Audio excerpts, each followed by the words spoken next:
The men's laughter cut sharper than any knife as Clara stood on the splintered auction block, her unseeing eyes hidden beneath her bonnet's shadow.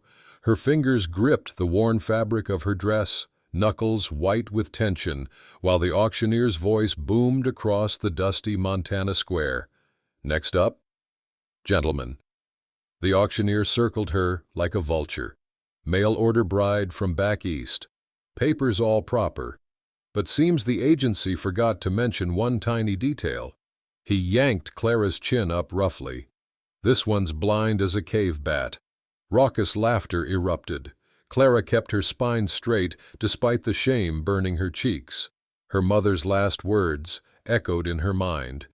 "Stand tall when the world tries to shrink you." Bidding starts at $1.50. "I'll take her for $2 if she comes with a bell around her neck." The crowd roared. Clara bit her lip until she tasted blood, refusing to let them see her cry. $2 from Hank. $5. Clara's hands trembled.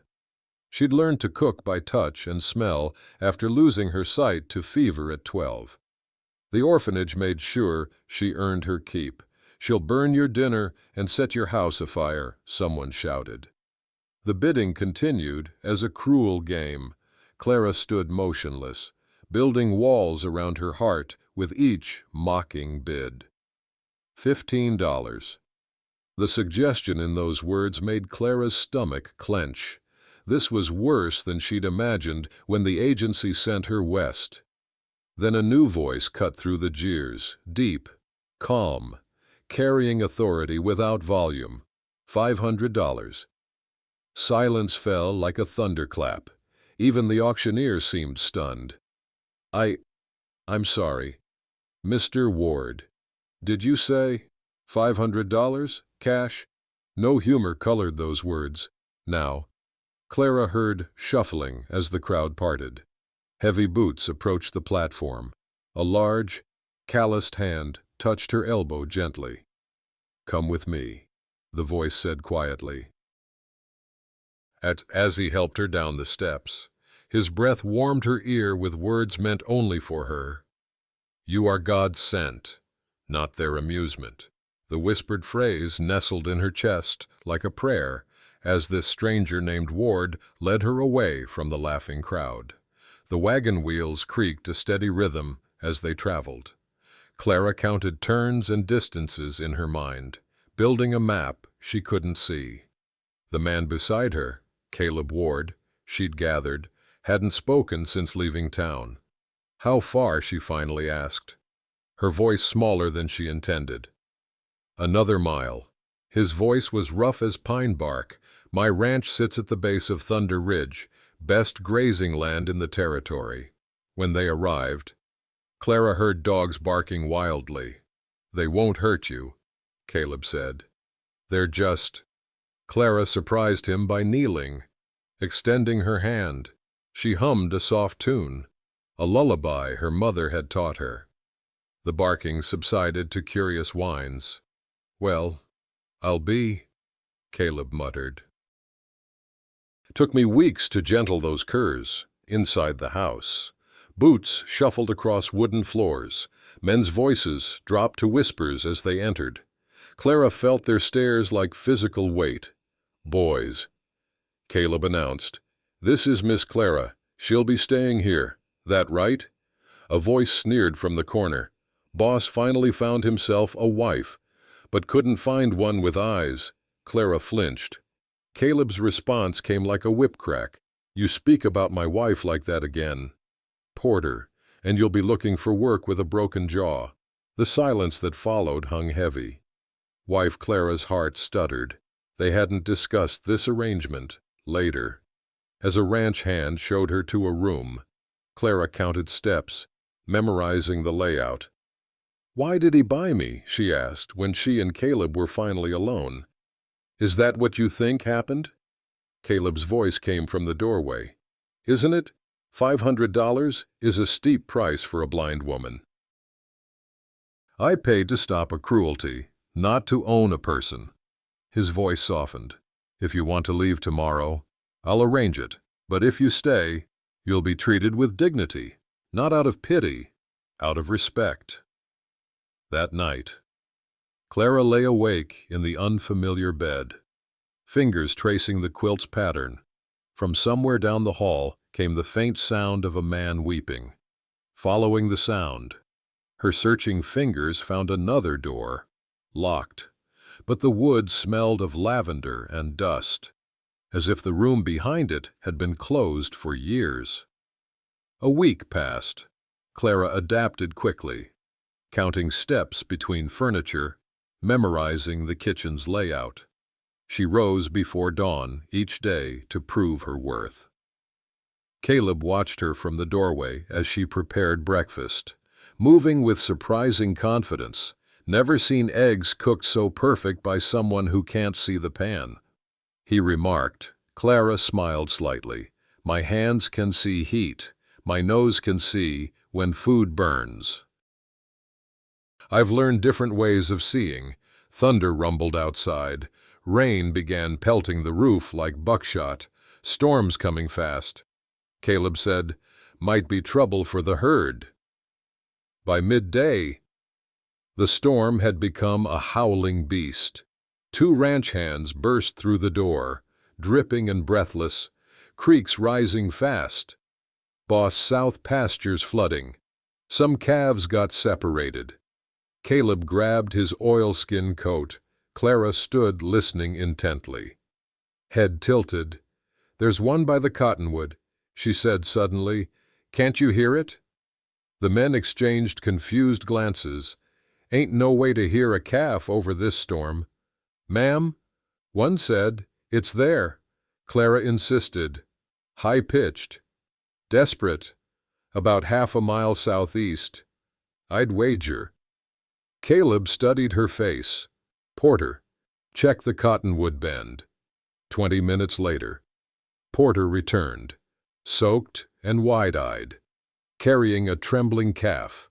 How in hell did she know? He whispered to Caleb. That evening, as the storm raged on, reports came of 2 more calves missing near the creek, without hesitation. Clara followed Caleb outside. Rain plastered her dress to her skin as she moved with surprising sureness, guided by sound alone. There together, they waded into the frigid creek. Clara's hands found the struggling calf first, guiding Caleb to free its leg from roots. Back at the house, shivering before the fire, Clara sensed Caleb watching her. What she asked, "You surprise me, Clara, because blind people are supposed to be helpless, because brave people are rare." He paused. "Most folks with sight don't see half of what you do." Clara's fingers absently traced the wooden chair arm. "Sometimes what we can't see with our eyes, we see with our hearts.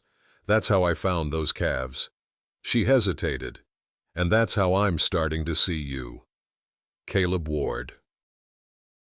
Later that night, unable to sleep, Clara's exploring fingers found a door she hadn't opened before. Inside sat a piano, dusty with disuse. When she touched the keys, Caleb appeared like a ghost. That was Ruthie's. He said, voice tight, "My first wife. Fever took her 5 winters ago." Clara withdrew her hand. "I'm sorry. I never thought I'd hear music in this house again," he added softly, before disappearing down the dark hallway. 3 months passed. Summer settled over the ranch like a warm blanket. Clara had become part of its rhythm, cooking, tending the garden that had once been Ruthie's, even playing the old piano that now filled the house with music again. In town, her presence beside Caleb in church drew whispers, but when she sat at the organ and began to play, the whispers turned to awed silence. Never heard playing like that. The preacher told Caleb afterward, "It's like she sees the music." Walking through town, Clara heard the murmurs behind fans and hats. Shameful. Replacing poor Ruthie with a blind mail-order bride. Heard he bought her at auction like cattle. Ruthie was the finest woman in the territory. This one's just charity. Caleb's hand tightened around hers. Ignore them, he whispered. But the whispers followed them home. The next day, horses approached the ranch.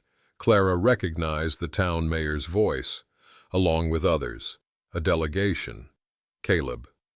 The mayor began awkwardly on the porch. We've come to speak frankly, as friends of Ruthie's family. Clara slipped back into the kitchen, but stayed within earshot. James Thornton's concerned. Another voice says it dishonors his sister's memory.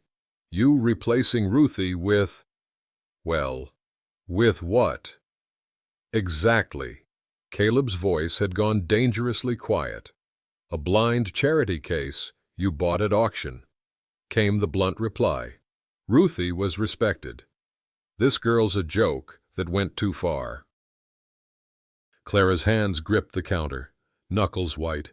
Get off my property, Caleb said evenly. Now, after they left. Clara confronted him, tears streaming down her face. Was it all a joke? Caleb, did you buy me because they dared you to, or because you needed someone, anyone, to fill the emptiness she left? No, he said firmly. I bought you because I couldn't stand by and watch cruelty. And now, what am I to you now? Before he could answer, a ranch hand interrupted with news rustlers had hit the Carson place 10 miles south. They're working their way through the valley, the hand warned, targeting isolated ranches. That evening, Clara stood in Ruthie's garden, fingers touching forgotten flowers. The hairs on the back of her neck rose, though she couldn't see. She sensed eyes watching from the ridgeline, strangers scouting the property. Clara counted Caleb's footsteps as he left to check the north pasture the next morning. 14 steps across the porch, 23 to the barn, the jingle of spurs fading into distance. She couldn't shake the feeling of foreboding that had settled in her chest. By mid-afternoon, clouds gathered. The ranch hands were scattered across the property. Clara sat at the piano, playing softly. When she heard it, the creak of a floorboard that didn't belong to any familiar step. She stopped playing, listened. A horse nickered outside, not one she recognized. Then another creak, deliberate and slow, from the back porch. Clara moved silently through the house she had memorized. 14 steps to the kitchen, 7 to the drawer containing knives. Her fingers closed around the handle of a butcher knife just as the back door eased open. Empty the strong box. Lady. And nobody gets hurt. The voice was unfamiliar, edged with threat. Clara kept her face turned away, hiding her unfocused eyes. Mr. Ward isn't here. Don't lie to me. A revolver cocked. Where's the safe? Clara's mind raced. The safe was in Caleb's study, 5 rooms away. She needed time. I'll show you, she said, moving slowly. Please, don't hurt me. As she led him through the house, she deliberately knocked a vase from a side table behind her. It shattered. Clumsy bitch, he hissed, momentarily distracted.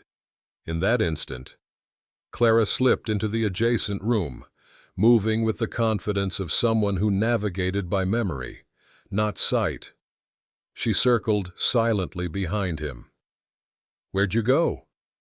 The man turned in confusion. What game are you playing? Clara knocked over a chair in the dining room, then slipped back toward the kitchen. The rustler followed the sound. I'll find you, and you'll regret this. 2 more men entered through the front door. Johnston. You find the safe yet? The woman's playing games. Spread out. Clara pressed herself against the wall, knife clutched to her chest. Footsteps approached. She could smell tobacco, sweat, gunpowder. When the rustler rounded the corner, she swung blindly. The knife caught cloth, not flesh. A hand grabbed her wrist, twisting painfully. "Well, looky here," the man sneered, noticing her vacant eyes. "Boss bought himself a blind woman," Clara spat in the direction of his voice. "You think because I can't see, I can't fight, I've been fighting my whole life against people who thought I was nothing." The man laughed, dragging her toward the others, found his wife. "Boys!" A shotgun blast thundered through the house. One rustler screamed, clutching his leg as he collapsed. Caleb stood in the doorway, shotgun smoking. "She is my wife," he growled, "and I protect what's mine." The remaining rustlers fled, dragging their wounded companion. The one holding Clara shoved her hard toward Caleb before escaping through the back door. As hoofbeats faded into distance, Clara's composure finally shattered. She slid to the floor, trembling violently. "I tried to be brave," she whispered. "I tried to protect our home." Caleb knelt beside her, gathering her into his arms. "You were braver than any seeing person I know." Clara's tears came in great, heaving sobs. "I don't want to be your burden. I don't want to be anyone's burden ever again." "Clara," Caleb said firmly, tilting her face toward his, "you've never been my burden. You've been my salvation." The first snow fell early that year. Clara sat at Ruthie's piano, now her piano, playing a melody that filled the once silent house with warmth. Caleb watched from the doorway, his face softened in the lamplight. "That's beautiful," he said. "What's it called? I don't know." Clara replied, "I'm making it up as I go." Her fingers stilled on the keys. "Caleb, I need to tell you something." He crossed to her side. "What is it?" She took his hand and pressed it gently against her stomach. "We're going to have a child." Caleb's breath caught. For a moment, he was silent. Then he dropped to his knees beside the piano bench. "Are you certain?" he whispered. Clara nodded, tears spilling down her cheeks. "I've never been more certain of anything." The next morning, they stood together beneath the cottonwood tree where Ruthie was buried. Clara's hand rested in the crook of Caleb's arm. "I want her to be part of this," Caleb said quietly. "Is that strange?" Clara shook her head. "She'll always be part of you. I wouldn't want it any other way." She knelt carefully, her fingers finding the small stone marker. "I'll honor her memory," she promised, "and I'll love him enough for both of us." Winter deepened. The ranch grew quiet under blankets of snow. Then Caleb fell ill, a fever that left him delirious, calling Ruthie's name in the night. For 3 days, Clara never left his side, cooling his brow, spooning broth between his cracked lips, whispering prayers her mother had taught her. "Don't you leave me, Caleb Ward," she demanded when his breathing grew shallow. "Don't you dare." On the 4th morning, his fever broke. He opened his eyes to find Clara slumped in exhaustion beside him, her hand still clutching his. "Clara," he whispered hoarsely. She jerked awake. "Caleb, can you hear me? I'm still here." His fingers squeezed hers weakly. "Couldn't leave you and the little one." Spring brought new life to the ranch. Calves dotted the pastures.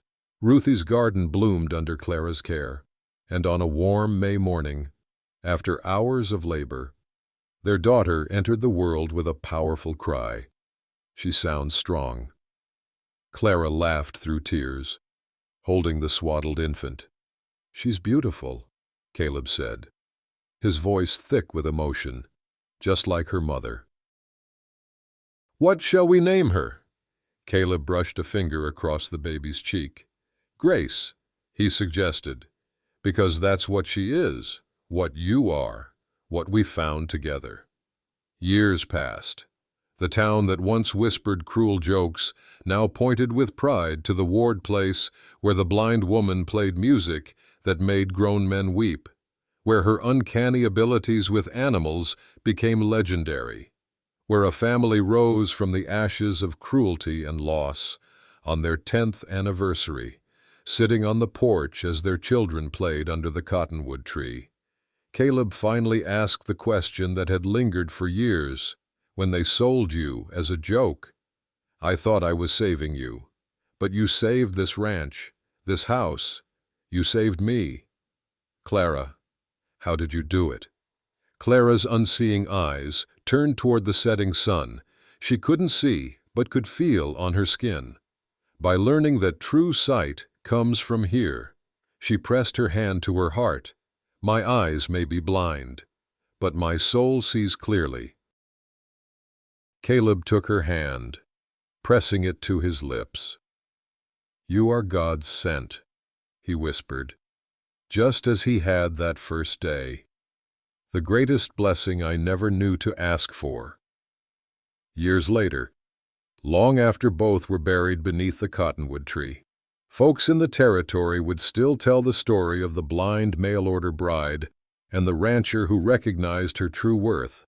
They claimed that if you stood near their graves at sunrise, you could hear the faint notes of a piano playing a song about seeing with the heart what eyes cannot.